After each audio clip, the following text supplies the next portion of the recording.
আগামীর বাংলাদেশ বুড়াদেরকে দিয়ে আর আশা করা যায় না। এটা মনে রাখবেন, যুবক যার যুদ্ধে যাবার সময় তার।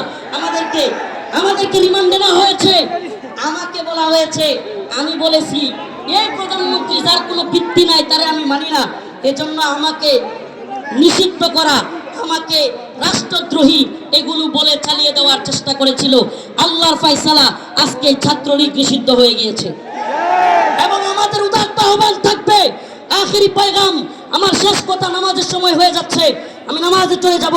শেষ কথা থাকবে নতুন সরকারের প্রতি, আপনারা শত শত আমাদের ভাইদের শহীদের লাশের স্তূপের উপর দাঁড়িয়ে তারপরে আপনারা ক্ষমতায় এসেছেন।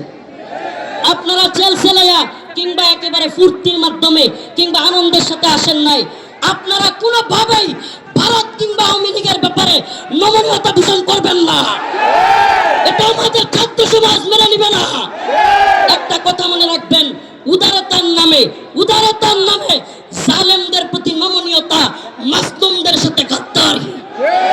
উদারতার নামে শহীদদের সাথে নমনীয়তা, শহীদদের প্রতি জুলুম করা হবে যদি আপনারা জালেমদের সাথে নমনীয়তা দেখান।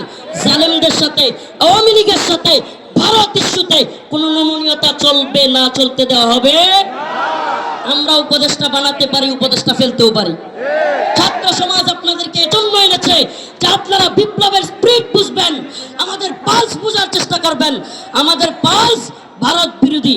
বলেন দিল্লি না ঢাকা, আপোষ না সংগ্রাম, দালালি না রাজপথ, দিয়েছি তো রক্ত ইসলামের দালালেরা। নাসরুম মিনাল্লাহ ওয়া ফাতহুন করিব। আসসালামু আলাইকুম ওয়া রাহমাতুল্লাহি ওয়া বারাকাতুহু।